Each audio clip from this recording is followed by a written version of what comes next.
Okay, Detroit Lions preseason game #1 in the books, and it felt good to see the Lions out there moving around, seeing which players might just finally get some live game action that you've been following these guys in camp, especially the new guys. How are they going to do? So we got two winners, two losers from preseason game #1. My first winner is the fans. No, it's Jamir Gibbs watching.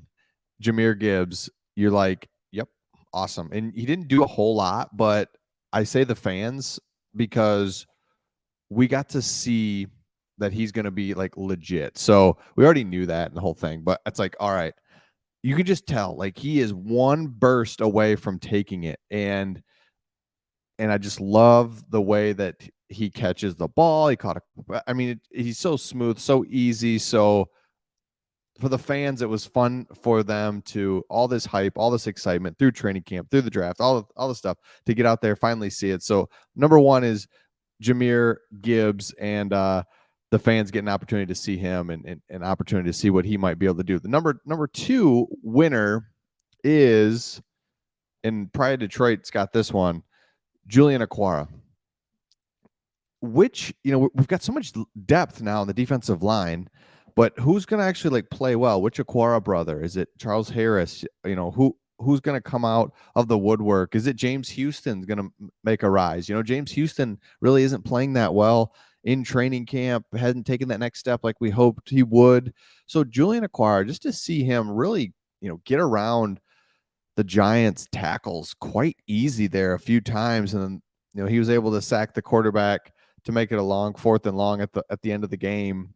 Julian Agholor is a player that has all the physical tools, just been a weird up and down career to this point. And it's like, man, wouldn't that be nice if he could be the James Houston of this year, where don't really expect much of him, and then he's able to come in and be really good and effective. So those are my two winners. Jamir Gibbs, Julian Agholor are guys that you can just like, all right, you can see something there for sure. For losers, Jack Campbell, another winner too. I mean, hello. And Maurice Alexander, winner. Yeah, I'm just going through these prior to Detroit. So these are the winners that they had. Maurice Alexander, of course, just because if you return a ball 95 yards, that is going to be interesting. I've always liked Maurice Alexander. I've always wondered, maybe why he doesn't play a little bit more, but to see him have a 95-yard kick return was awesome, and something that you cannot account for in a NFL game is a big play chunk return, let alone to score it is huge. So love that. Losers, I like, hold on, Sudfeld, of course. I mean, we got Teddy coming in.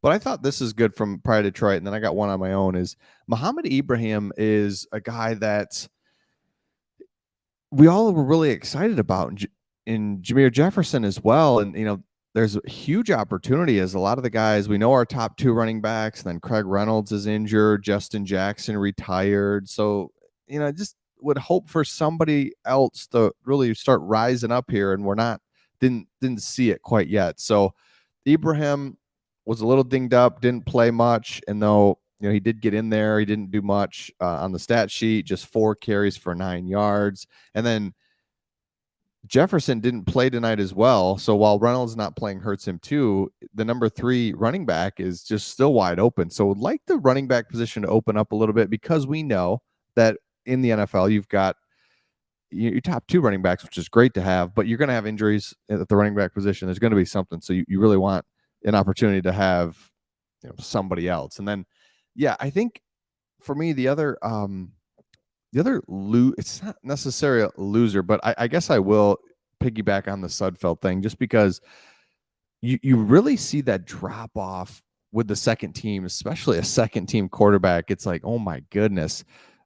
It shows you how good Goff is, really. I mean, and then it shows you how not good Sudfeld is, or a backup quarterback. And so Sudfeld did not help himself tonight. I mean, we know Teddy Bridgewater's coming in, so Sudfeld just had to play a little bit better. I mean, even Martinez gets in there, runs around, can throw the ball, and man, Sudfeld is a tweener. Like, he's not really an athletic, mobile quarterback, but he can do that. But that's not like his go-to.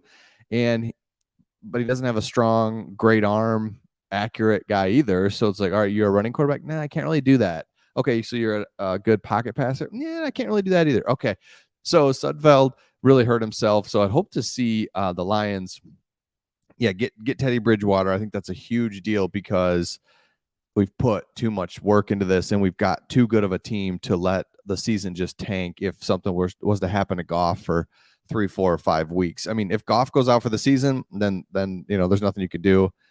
Season over. But if Goff goes out for 2, 3 games, then we need somebody to come in and just win one of those. And I think Teddy Bridgewater can do that. So let me know your thoughts in the comments on this game overall. Again, it's preseason, so you're running around having some, getting some looks on tape.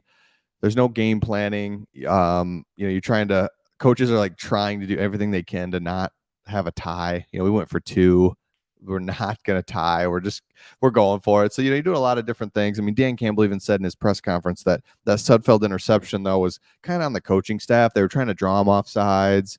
They got him off sides, but we didn't snap it. Then they're not off sides, and then we do snap it. And it's just clunky. And he didn't really get on Sudfeld for that. I same. But you just see it, right? Just the overall body of work. Same with Jamir Gibbs. Like, you can just see it, that he's going to be great. He's going to be a really good dynamic running back for us versus, the other running backs. You're just like, yeah, okay. But it was great to see the Lions on the field, and also great to see all of the fans. I mean, that was pretty crazy. I mean, preseason game. This reminds me of preseason excitement wise, just of, remember like the 2011, 2012 season when we just finally started to be good after a decade of being really, really bad. And I remember we were playing the Patriots at home, and it was like a Monday night football preseason game, something weird.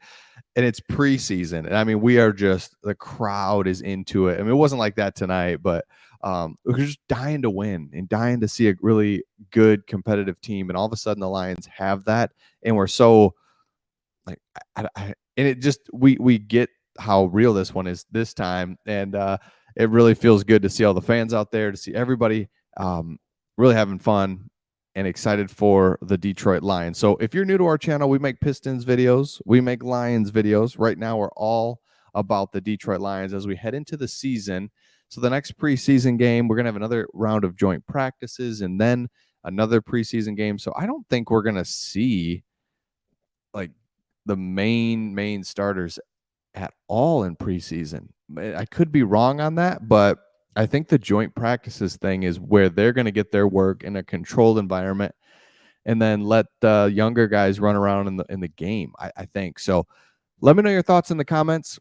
2 winners, 2 losers from preseason game number 1. Also thought Sam Laporta just looks the part. Finally get to see him out there. Laporta looks the part. So love it. And we'll see all of you on the next one. See ya.